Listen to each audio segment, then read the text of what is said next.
Buenas tardes, seguimos con entrevistas del Faro. En mayo del 2020 salió el informe de Estado de la Justicia como parte del programa de Estado de la Nación y hoy vamos a entrevistar a Jesús Sáenz, que es investigador del Estado de la Justicia. ¿Cómo estás, Jesús? Bueno, hola Camila, muchísimas gracias por la invitación y también, bueno, un gusto poder compartir algunos de los hallazgos de este tercer Estado de la Justicia. Bueno, comencemos de una. Hemos... En el Estado de la Justicia, ustedes plantean una de las primeras cosas, o de las que al menos a mí más me llamó la atención, fue que el informe afirma que el Poder Judicial estaba viviendo la mayor crisis política de su historia reciente. ¿Podés ampliarnos en esto, las razones, qué fue lo que se encontró? Bueno, efectivamente, cuando nosotros planteamos que el Poder Judicial estaba viviendo una de sus, bueno, no una de sus mayores, más bien su mayor crisis en la historia, ¿verdad?, reciente, estamos hablando de que es una crisis del gobierno judicial. Entonces, bueno, esta crisis tiene como varios elementos que se juntan y que esos son los que conllevan a lo que nosotros denominamos que el Poder Judicial tiene un escenario que es de multirriesgos. Esto quiere decir que existen condiciones de vulnerabilidad dentro de la institución que son las que permanentemente conducen a, por ejemplo, la situación que vivió el Poder Judicial en el año, especialmente en el año 2018, que tuvimos, bueno, el tema de los escándalos de corrupción asociado al tema del cementazo, que implicó la suspensión de varias personas magistradas, que implicó algunas jubilaciones anticipadas e incluso cambios en la presidencia de la Corte Suprema de Justicia. Entonces, bueno, esto representó una reconfiguración en general de la Corte Suprema de Justicia, sumado a todo un cuestionamiento por parte de una ciudadanía que es cada vez más vigilante de las acciones del Poder Judicial, ¿verdad? En este periodo, nosotros hemos visto que el Poder Judicial tiene cada vez una mayor cobertura a nivel mediático. Estos han sido los años que más se han registrado cobertura por parte de los medios. En 3 medios escritos de prensa se estaban registrando prácticamente 3,000 notas al año relacionados al Poder Judicial, y donde tuvo un papel, cuando estas noticias logran identificar un actor específico, los que tenían un mayor peso eran los magistrados. Entonces quiere decir que también hay un control ciudadano cada vez más riguroso de lo que sucede dentro del Poder Judicial. A esto se suma, en medio de este contexto, una disminución en la confianza ciudadana hacia el Poder Judicial. Si bien es cierto, es mucho mayor a otros países de la región, no deja de ser llamativo en general que la ciudadanía en Costa Rica cada vez confíe menos en las instituciones judiciales, y que probablemente esté asociado a también todo este tipo de escándalos que vio la institución. Sumado a esto, también en este periodo se dio la primera huelga de empleados o de servidores judiciales en este contexto. Entonces, ha sido un periodo en el cual se enmarca el proceso de investigación que tiene afectación a partir de la percepción que tiene la ciudadanía del Poder Judicial, dentro del Poder Judicial a nivel de su gobierno, y al mismo tiempo eso también ha tenido repercusiones dentro de la gestión dentro de la institución. Claro. También podrías comentarnos un poco sobre este concepto que ustedes desarrollan sobre la promesa democrática sin sustento. Bueno, eso es un concepto que el Estado de la Nación ha venido desarrollando anterior y no solo en el informe Estado de la Justicia, que lo que afirma es que en Costa Rica existe una gran cantidad de legislación que se hace, valga la redundancia, en la Asamblea Legislativa, pero que no se identifica cuáles son los recursos que se van a utilizar para implementarlos. Entonces, esto nos genera pues evidentes problemas para la gestión de la política pública, al nosotros tener una gran cantidad de funciones, de diferentes abordajes que tienen que hacer las instituciones públicas, pero al no tener los recursos suficientes para poderlos realizar, entonces, bueno, esto genera algunas dificultades. En el caso específico del Poder Judicial, nosotros decimos que a partir del año 1990 al año 2018, la Asamblea Legislativa, a través de nuevas leyes, le dio al Poder Judicial 1,034 nuevas competencias. Entonces, bueno, en este periodo, estas 1034 competencias están en 112 leyes. Una institución que en 30 años tenga más de 1000 nuevas funciones, estamos hablando de que es una institución que cambia muchísimo Claro. bueno, pues que tiene un crecimiento que ha sido bastante importante. El Poder Judicial en cuestión de 20 años ha duplicado la cantidad de funcionarios que tiene, que a inicios del año 2000 rondaban los 6000 funcionarios judiciales, en el año 2018 son 12.579, entonces es un crecimiento que ha sido bastante importante. En este proceso de reforma que ha tenido el Poder Judicial, muchas de las leyes, la gran mayoría de estas 112 leyes que te decía, solamente 2 de ellas indicaron cuáles eran los recursos que se iban a destinar para hacer cumplir específicamente estas nuevas competencias. Nosotros abordamos de estas 112 leyes, nosotros hicimos como un zoom así mucho más específico en 42 leyes de alto impacto, ¿verdad? Que eran las que destinaban más funciones, que significaban un cambio más grande en el Poder Judicial.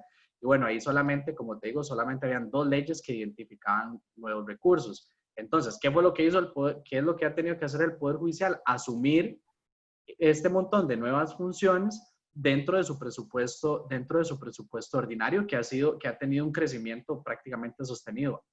Al menos así había sido la tendencia hasta estos últimos 2 años. Ya a partir del año 2018 hasta el 2020, ¿verdad? El año en el que estamos, eso ha tenido un decrecimiento en términos reales. Entonces, lo que nosotros planteamos es que si el Poder Judicial ha utilizado este mecanismo, ¿verdad?, de generar una promesa democrática sin sustento, o sea, sin saber con cuáles recursos se va a implementar, las nuevas funciones y las reformas que son necesarias dentro de la institución van a enfrentar severos problemas para poder entrar en vigencia y dar un mejoramiento dentro de la gestión del Poder Judicial. Claro, y bueno, entonces que entonces al final la estructura no va a dar para completar estas nuevas funciones que se les están dando. Ustedes comentan en el informe, utilizan un término de dominio reservado, que son estos temas que no se están tocando, que se hacen una serie de reformas, se hablan de las olas de las reformas, pero que hay unos temas que no se están tocando. ¿Nos puedes contar cuáles son los hallazgos al respecto?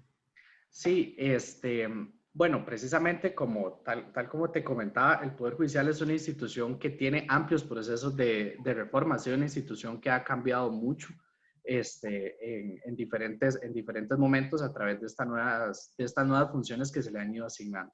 Los grandes procesos de reforma dentro del Poder Judicial, y que eso nosotros lo vimos en estas 42 leyes que son de alto impacto, en las 42 leyes que más cambios le generaron al Poder Judicial, solamente en 11 las personas magistradas no tuvieron una participación directa o indirecta dentro de la redacción de los proyectos de ley. Okay. Solamente en 11 no tuvieron esa participación. Esto no exime a la posterior participación que tuvieron en las consultas obligatorias que la Asamblea Legislativa tiene que hacer. O sea, estamos diciendo que no hubo participación en la redacción de los proyectos. Entonces, las grandes transformaciones del Poder Judicial y los procesos de reforma más importantes han sido gestionados desde el Poder Judicial, en un modelo que dentro del informe nosotros decimos que tiene una tendencia a ser magistradocéntrico, ¿verdad? Que esto quiere decir que las personas magistradas son los que asumen estos procesos de reforma. Una persona magistrada tiene una idea innovadora sobre alguna necesidad que tiene la institución y esta es la persona que se encarga de llevarlos hasta el final. El problema que esto genera es que se genera como una desconexión con los entes técnicos del poder Judicial, que solamente ya después le llega la reforma ya aprobada, la ley de la Asamblea Legislativa, y ahí es donde hay que tal vez empezar a correr para encontrar la forma en la cual implementarlo ya en la parte más operativa. Entonces, dentro de este proceso de reforma que ha habido el Poder Judicial, lo que nosotros decimos es que hay temas que han sido sistemáticamente excluidos dentro de ese proceso de reforma. Y en eso nosotros pudimos identificar 2. Uno ha sido el proceso de nombramiento de personas magistradas, que nosotros, bueno, estimamos dentro del informe que es un procedimiento que aún es bastante opaco y poco transparente. Diferentes organizaciones de sociedad civil por ejemplo, han señalado el tema de la necesidad de que este tipo de votación en la Asamblea Legislativa pueda ser pública, y que también pueda incluir un mayor peso, ¿verdad? O que se pueda garantizar que las personas que se nombren sean las personas que garanticen tener un cumplimiento, ¿verdad? O que puedan tener la idoneidad necesaria para ocupar este tipo de cargos. Ahora, como está hecha nuestra legislación, deja muchos vacíos. Por ejemplo, si la Comisión de Nombramientos de la Asamblea Legislativa recomienda una cantidad de personas para un nombramiento, pero cuando se traslada esta votación al plenario, en ese momento puede aparecer una persona, algún nombre, que no haya formado parte del proceso de elección, de las entrevistas, de análisis de los atestados, y bueno, y si el plenario estima que y vota en mayoría por esa persona, llegaría a ocupar el cargo de magistrado sin haber pasado por el filtro que ocuparon todo el resto de los candidatos, lo cual, en términos de la garantía de un pilar tan fundamental de la democracia, genera un riesgo bastante importante. Y el segundo dominio reservado, que ha sido excluido de los procesos de reforma dentro de la institución, es el gobierno del Poder Judicial. La Corte Plena dentro de la institución concentra una gran cantidad de funciones, lo cual también, como te decía, genera riesgos en el hecho de que primero, operativamente es difícil. O sea, hay 41 comisiones dentro del Poder Judicial que dependen de la Corte Plena, 41 comisiones.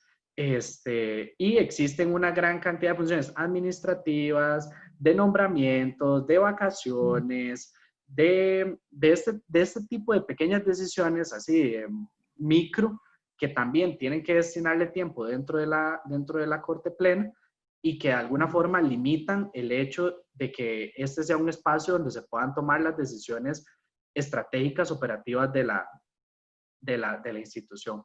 En cambio, bueno, en este momento el Poder Judicial sigue teniendo una estructura de toma de decisiones que es la misma desde los años 30 del siglo pasado, cuando era una institución muy pequeña.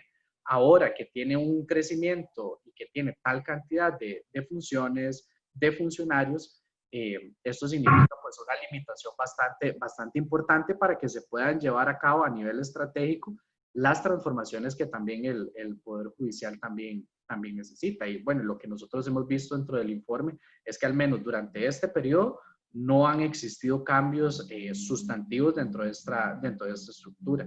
Cuando se dio la crisis del 2018, en el Poder Judicial se hicieron 10 grupos de reformas urgentes dentro de la institución. Dentro de esas estaba precisamente la estructura del gobierno judicial.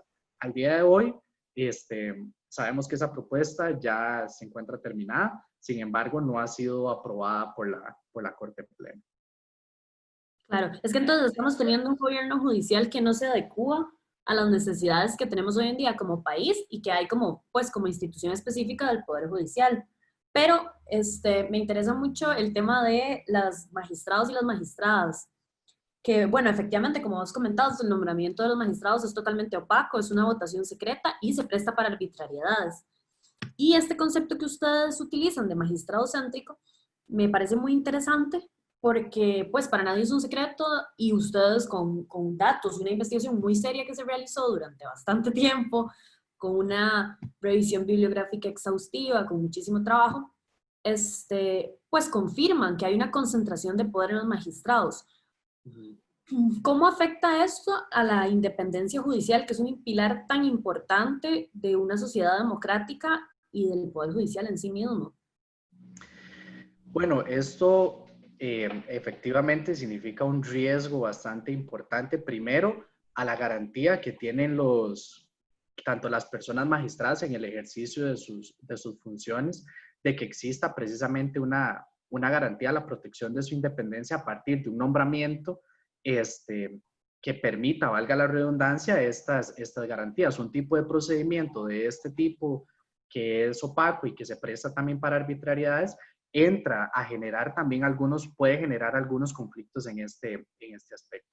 También, por otro lado, el hecho de que sean las personas magistradas los que tengan tal cantidad de funciones dentro de los aspectos más micro dentro de la institución también representa un riesgo para la independencia de las personas juzgadoras, ¿verdad? Al final de cuentas, las personas magistradas deben concentrarse en muchos temas que no necesariamente competen estrictamente a las jurisdicciones en las cuales ellos están nombrados.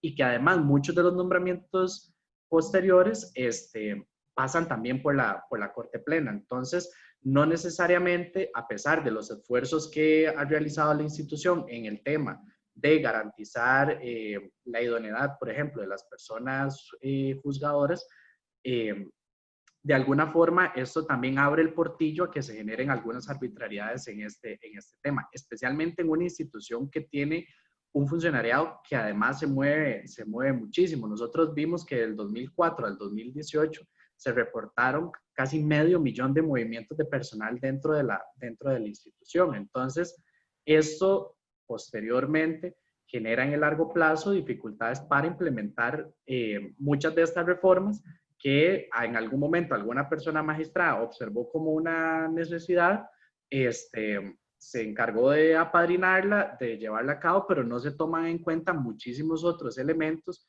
dentro de la cultura institucional que después posteriormente hacen que en muchos de los casos no se lleguen a cumplir con los resultados esperados. ¿Cuál ha sido lo que nosotros hemos visto? Bueno, ahí el informe también lo reseña en cuanto a las duraciones, la productividad, entre otros indicadores. Metámonos en temas un poco más polémicos. Okay. Creo que uno de los hallazgos, al menos que a mí más me impactó, fue el tema de la impunidad con respecto a los delitos de corrupción. Según lo que estuve leyendo, de cada 10 delitos, solo uno llega a sentencia. Que si bien efectivamente el sistema penal no busca que todo llegue a sentencia, sí es un porcentaje muy, muy preocupante. ¿Puedes hablarnos un poco de esto, del tema de los delitos de corrupción y tanta impunidad relacionada a los mismos? Sí, bueno, efectivamente, bueno, primero para poderle comentar a las personas que nos estén escuchando un poco cuál fue la metodología que nosotros utilizamos. En primer lugar, lo que nosotros tomamos fue un grupo específico de expedientes, que fueron todos los expedientes cerrados por delitos de corrupción que se cerraron en el año 2017. Se tomó una muestra, ¿verdad?, de estos casos, y estos fueron los que se fueron a revisar expediente por expediente, y se les aplicó un pequeño cuestionario, ¿verdad?, de temas que nosotros estimamos que eran importantes. ¿Cuáles fueron los resultados que nosotros vimos y cuál es la preocupación que para nosotros existe? Va en varias líneas. En primer lugar, con respecto al tema de la duración. En general, las duraciones son una de las quejas más recurrentes que tiene la ciudadanía alrededor del Poder Judicial. En este tipo de casos, nosotros vemos que existe una duración que es bastante importante y a la vez preocupante. Por ejemplo, el promedio para el cierre de un caso, de estos casos que nosotros observamos, fue de 1,070 días. Pero, por ejemplo, si nos vamos a los valores más extremos, hubo algunos casos que duraron 4,900 días en llegar a una resolución en primera instancia. Es decir, ni siquiera contemplan, por ejemplo, las posteriores apelaciones, que llegue a sala de casación, ¿verdad? Esta es la primera resolución que dicta el juez. Esta es la cantidad de tiempo que significa.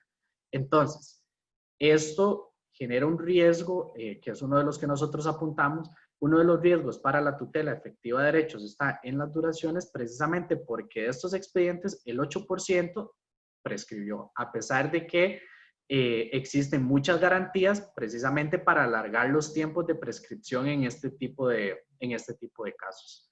A pesar de esas garantías, hubo un 8% que se tuvo que cerrar precisamente por la inacción de la institucionalidad. En cuanto a este tema, hay todo un debate si efectivamente esa es una salida válida de alguna forma hacia un expediente, o por otro lado es como un castigo a la institucionalidad producto de su inacción.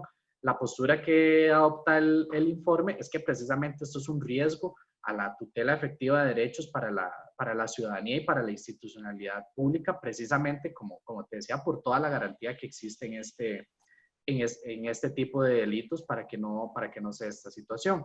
Luego, por otro lado, yendo a los resultados, vemos que efectivamente solamente 1 de cada 10 casos llega a una instancia de juicio, ¿verdad? Entonces, de la totalidad de casos, solamente el 7% se cierra con una sentencia.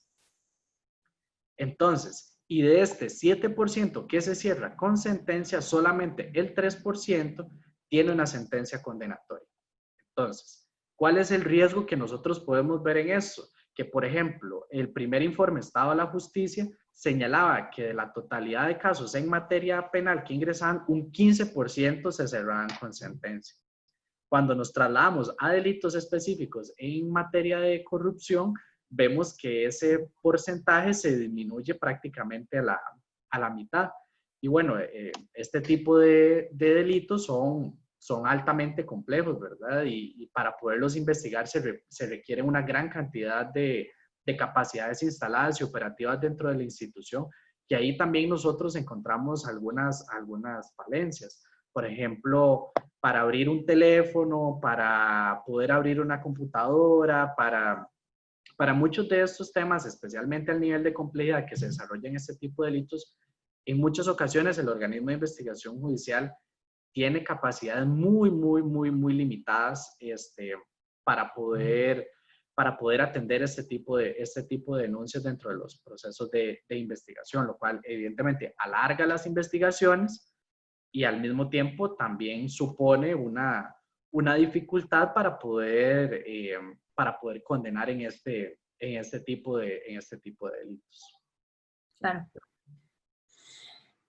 En el capítulo 6 de la función jurisdiccional, ustedes, uno de los hallazgos que me llama la atención es sobre la prisionalización y el hacinamiento, en donde comentan ustedes que la prisionalización y hacinamiento penitenciario aumentó en el periodo 2017-2019. Creo que este es un tema importante, ¿verdad? Y que no podemos dejar de hablar cuando hablamos del Poder Judicial, de la justicia, y es el tema de las cárceles. ¿Nos puedes comentar un poco?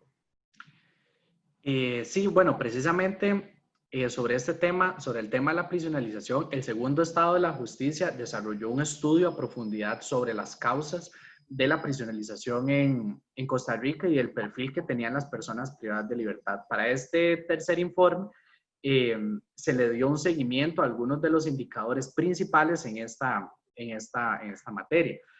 Algunos hallazgos o temas que al menos a nosotros nos llaman la atención del informe. Bueno, en primer lugar es el hecho de que Costa Rica tiene una tasa de prisionalización, es decir, la cantidad de personas que se encuentran privadas de libertad por cada 100,000 habitantes en Costa Rica es mayor que en países que tienen tal vez situaciones de violencia a nivel social mucho mayor que nuestro país.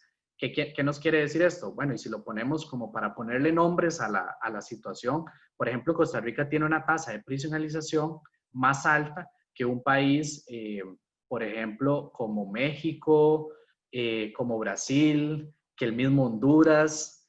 Entonces, que son países que viven situaciones de violencia estructural muy fuerte.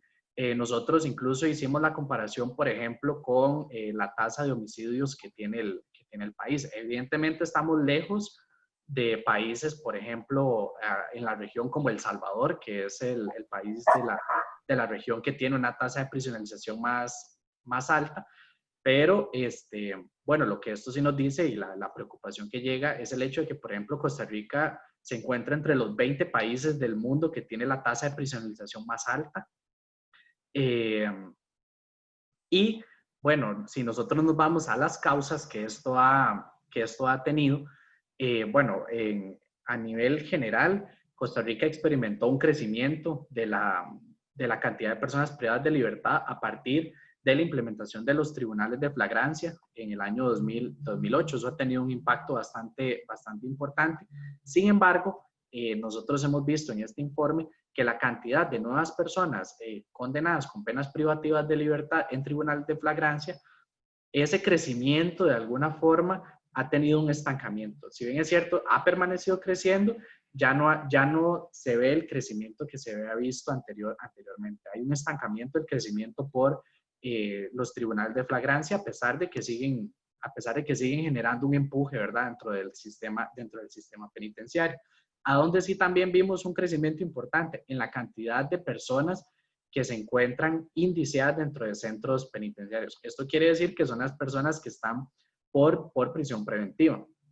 Y además los organismos de derechos humanos han reiterado que la prisión preventiva debería ser una excepcionalidad.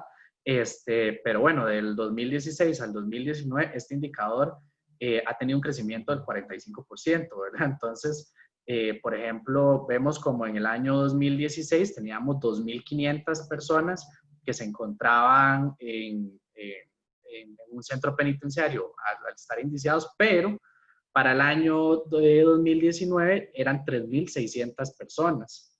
Entonces, es un crecimiento bastante importante. Y además, también ha habido un crecimiento de lo que esta población representa de la totalidad de personas que se encuentran privadas de libertad. Evidentemente, Costa Rica está lejos de estar a los niveles de otros países de la región, donde, por ejemplo, hay países donde las personas indiciadas representan casi el 70% de la población privada de libertad. En Costa Rica este porcentaje ha permanecido cercano en los 20 más o menos. En algunos momentos se ha acercado a los 30. Ha permanecido como en ese rango, sin embargo no deja de llamar la atención precisamente por la presión que le añade al sistema penitenciario. Y por otro lado, también es el aumento que ha tenido las personas que han sido condenadas a una pena privativa de libertad menor a 5 años. Estas son las que han tenido en este periodo un aumento de mayor relevancia durante este periodo. Estas han tenido un aumento del 13% aproximadamente. Entonces no ha sido específicamente por ejemplo, las condenas de una mayor cantidad de años las que han tenido un crecimiento más relevante. Entonces esto supone, ¿verdad?, una presión bastante importante dentro del sistema y que se ha visto reflejado en los diferentes centros penitenciarios. Por ejemplo, nosotros hicimos un mapeo y de los años 2017, 2018, 2019 en cada uno de los centros penitenciarios. Voy a poner un caso muy preciso que yo creo que es uno de los que más llama la atención, el caso de la Unidad de Atención Integral Reinaldo Villalobos, que es un centro penitenciario que fue construido precisamente con la idea de que fueran centros de menor contención, con un abordaje mucho más técnico, que le brindaran a las personas mayores posibilidades de cara a su reinserción dentro de la sociedad. ¿Cuál fue el escenario con la Reinaldo Villalobos? En el año 2017, más bien tenía un -3 en su hacinamiento, es decir, más bien aún quedaban espacios, ¿verdad?, con los cuales fue construido, la capacidad con la cual fue construido, pero para el año 2019, para agosto del 2019, ya tenía un 20% de hacinamiento y que de hecho significó que ya tuviera su primer cierre técnico. Entonces, y bueno, eso y en otros centros, por ejemplo, donde es una condición que ha sido sostenida, especialmente en centros donde hay muchas personas, en el Centro de Atención Institucional Jorge Arturo Montero, conocido popularmente como la Reforma. En este centro penitenciario hay más de 3.000 personas, pero tenemos un hacinamiento que es de más del 50%. Y incluso hemos visto que en algún punto del año 2018, uno de los centros penitenciarios en Costa Rica llegó a tener un nivel de hacinamiento superior al 100% de hacinamiento, que rondó aproximadamente el 120% de hacinamiento. Entonces, bueno, esto en términos de derechos humanos sí llama la atención y también es una preocupación bastante importante. Nosotros en medio de este contexto, a la luz de estos hallazgos, también hicimos posteriormente en una publicación al informe, hacer también el señalamiento de lo que este riesgo significaba en el contexto de la pandemia que nosotros estamos viviendo en en este momento, ¿verdad? Especialmente por la gran cantidad de personas que se encuentran dentro de estos centros y pues es, de forma más específica las condiciones de vulnerabilidad para el cumplimiento de derechos humanos que significan estos niveles de hacinamiento.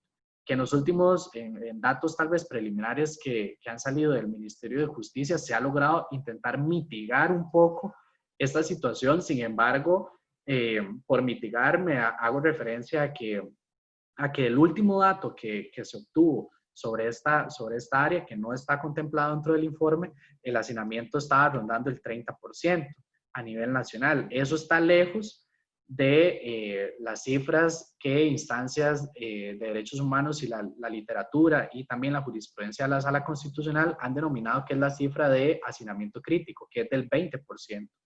Costa Rica tiene muchos años de estar por encima de esta cifra, a pesar de que han habido intentos en diferentes momentos para poder reducir este preocupante tema.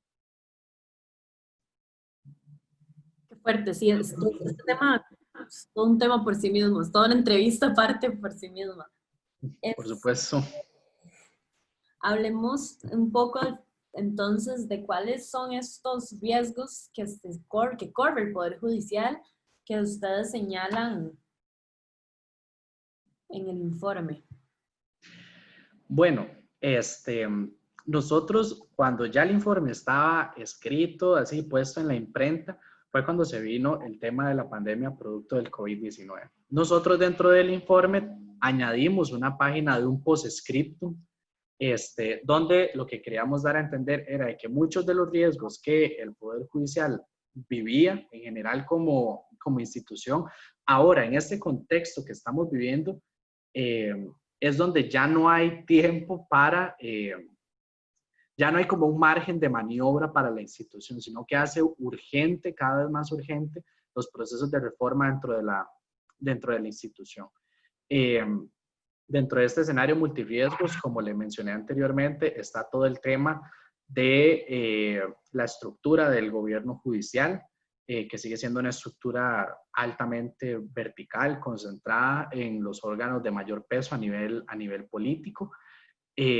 Por otro lado está el tema de la desconexión entre los entes técnicos y los entes políticos dentro de la institución, dentro de los procesos de reforma. Se avecinan para el Poder Judicial también limitaciones a nivel presupuestario, que yo creo que eso es casi, uno prácticamente lo podría dar por un hecho, ¿verdad? En medio de toda la situación que vive el país. Y además también vemos la posibilidad de que se puedan acentuar en algunas áreas o jurisdicciones también específicas. Por ejemplo, nosotros dentro del informe detallábamos que del año 2016 al año 2018, el 80% de los nuevos casos en circulante, esto quiere decir los casos que están pendientes de resolución o que están en periodo de ejecución en la institución, el 80% se debía a la jurisdicción de cobro judicial.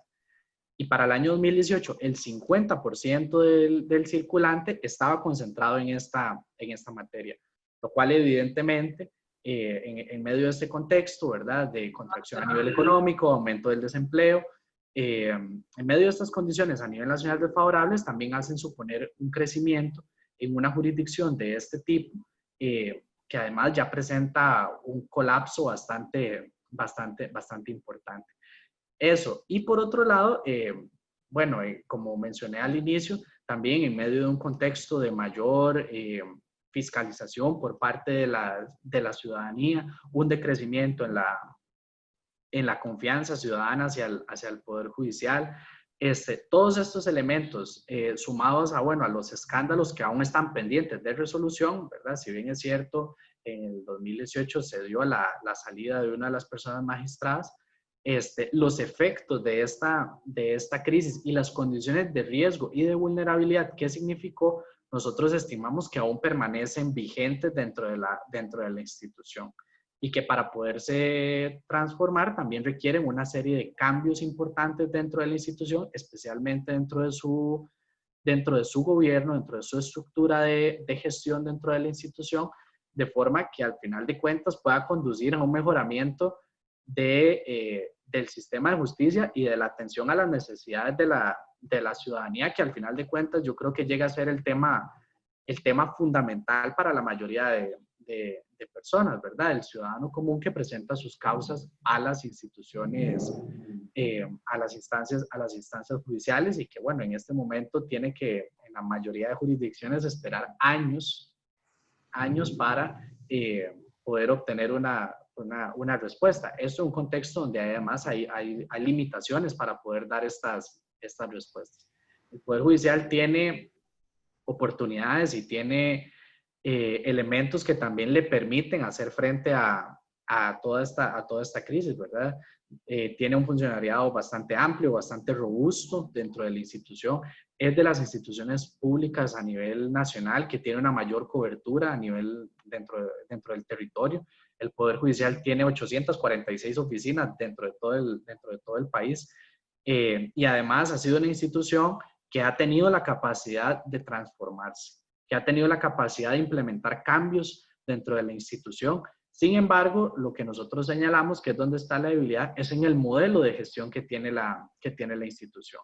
Entonces, en medio de este contexto nacional, mundial, que también es adverso, hace más preciso y más necesario también estos cambios dentro de la institución, que al final de cuentas, como mencionaba anteriormente, tiene un objetivo fundamental, que es el fortalecimiento del que debe y tiene que ser uno de los pilares dentro de un Estado democrático.